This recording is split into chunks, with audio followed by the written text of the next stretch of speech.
قریب قیامت کی نشانیوں میں سے نشانی ہے، لوگ دین کی باتیں سنیں گے، کریں گے رسمی طور پہ، اس پر عمل نہیں کریں گے۔ کہیں وہ دور تو نہیں آ گیا؟ مسجدوں کو سوچو تو صحیح، مسجدیں ویران، مسجد کی چٹائیوں پہ گرد و غبار۔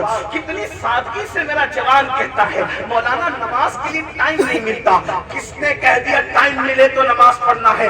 آؤ ایک حدیث آپ کی خدمت میں پیش کروں اور اس پہ تشریح اعلیٰ حضرت کے والد امام المتکلمین علامہ نقی علی خان کی پیش کروں، ذرا توجہ سے سننا۔ امام المتکلمین لکھتے ہیں، حدیث تو آپ نے سنی ہوگی لیکن تشریح تھوڑا سا اس پہ توجہ کرنا۔ امام المتکلمین جو امام اہل سنت کے استاد ہیں، والد ہیں، اللہ اکبر، وہ لکھتے ہیں کہ اللہ کے رسول نے فرمایا، توجہ کرنا، کہ جس نے نماز چھوڑ دی، توجہ، جس نے نماز چھوڑ دی وہ قیامت کے دن فرعون کے ساتھ اٹھے گا۔ جس نے نماز چھوڑ دی قیامت کے دن وہ قارون کے ساتھ اٹھے گا۔ جس نے نماز چھوڑ دی وہ قیامت کے دن ابی ابن خلف کے ساتھ اٹھے گا۔ جس نے نماز چھوڑ دی وہ قیامت کے دن شداد کے ساتھ اٹھے گا۔ گویا کے 5 نام لیے گئے۔ اب ذرا ان 5 پر ذرا غور فرمائیں۔ فرعون کون؟ موسیٰ علیہ السلام کا دشمن۔ قارون کون؟ جس نے موسیٰ علیہ السلام پہ زنا کا الزام لگایا۔ کتنا بدترین قارون قزن تھا حضرت موسیٰ علیہ السلام کا، لیکن جب زکوٰۃ طلب کی تو اس نے اپنی زکوٰۃ بچانے کے لیے جناب موسیٰ کلیم اللہ پر زنا کا الزام لگایا۔ حضرت موسیٰ کا چہرہ سرخ ہو گیا۔ اللہ نے فرمایا موسیٰ یہ تیرا مجرم ہے، میرے قدیم تو سزا اس کو دے گا۔ حضرت موسیٰ نے جلال میں کہا زمین دھسا دے اس کو اپنے اندر۔ وہ زمین میں دھستا چلا گیا۔ جب وہ کمر تک دھسا تو پھر اس نے کہا اچھا موسیٰ میری دولت پہ قبضہ کرنے کا خوبصورت بہانہ نکالا کہ مجھے دھسا رہے ہو تاکہ میری دولت پہ قبضہ کر لو۔ حضرت موسیٰ نے فرمایا رکو، اس کی دولت کی ساری تجوریاں اس کے سر پہ رکھ دی جائیں اور یہ دھسے گا تو اپنی دولت کے ساتھ دھسے گا۔ اللہ اکبر، وہ دھستا رہا۔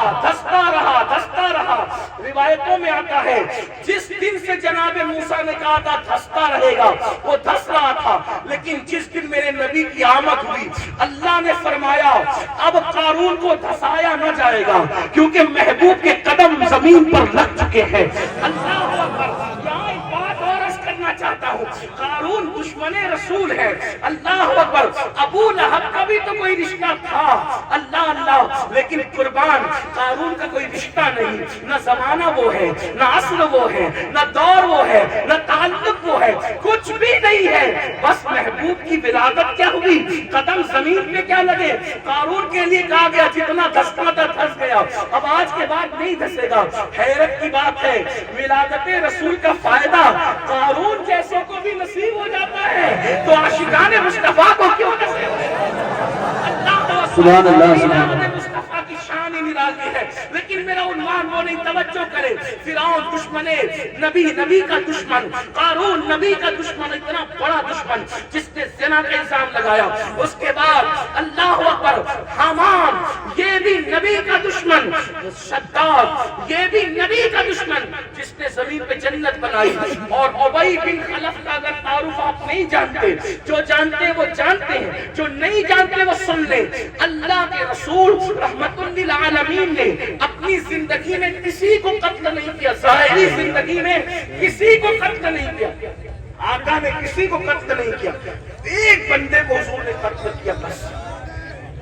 اللہ کے رسول نے ایک بندے کو قتل کیا، ایک شخص کو قتل کیا، اور جس کو قتل کیا اس کا نام ہے ابی بن خلف۔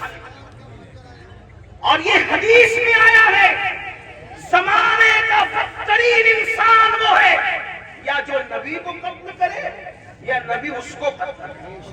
آپ مجھے بتائیں وہ رحمت للعالمین دندات شہید کرنے والوں کو دعا دیتے، زمین پہ ڈھکیل دینے والوں کو اور گھٹنوں کو پھوڑ دینے والوں کو دعا دیتے، پنڈلیوں پہ پتھر مارنے والوں کو دعا دیتے۔ حضور نے جس کو قتل کیا ہوگا، اب قتل بھی شان رحمت للعالمین سے ہی کیا، حضور نے کوئی اس کو تلوار نہیں اٹھائی، اس کے ٹکڑے نہیں کیے، گردن نہیں کاٹی، کیا کیا؟ اپنا نیزہ لیا اور نیزہ لے کے اس کو صرف چبا دیا. تو پورے میدان میں وہ تھرکتا پھرتا تھا، تڑپتا تھا. ابو جہل نے کہا تو عورتوں سے زیادہ کمزور ہے، بہت زیادہ بہادری کی باتیں کرتا تھا، آج تو تڑپ رہا ہے. اس نے کہا ابو جہل تو کہتے صرف نیزہ چبایا ہے، واللہ اگر وہ مجھ پر تھوک بھی دیتے تو بھی میں قتل ہو جاؤں. حضور علیہ السلام نے جس کو قتل کیا وہ ابی بن خلف ہے. اب میری قوم کے جوانوں، عشق مصطفیٰ کے دعوے داروں، کلمہ پڑھنے کا دعویٰ کرنے والوں، اللہ کے رسول کی کا فرمان جس پر تمام مکاتب فکر کے لوگوں کا اتفاق کہ بے نمازی فرعون کے ساتھ قیامت میں اٹھے گا، حامان کے ساتھ اٹھے گا.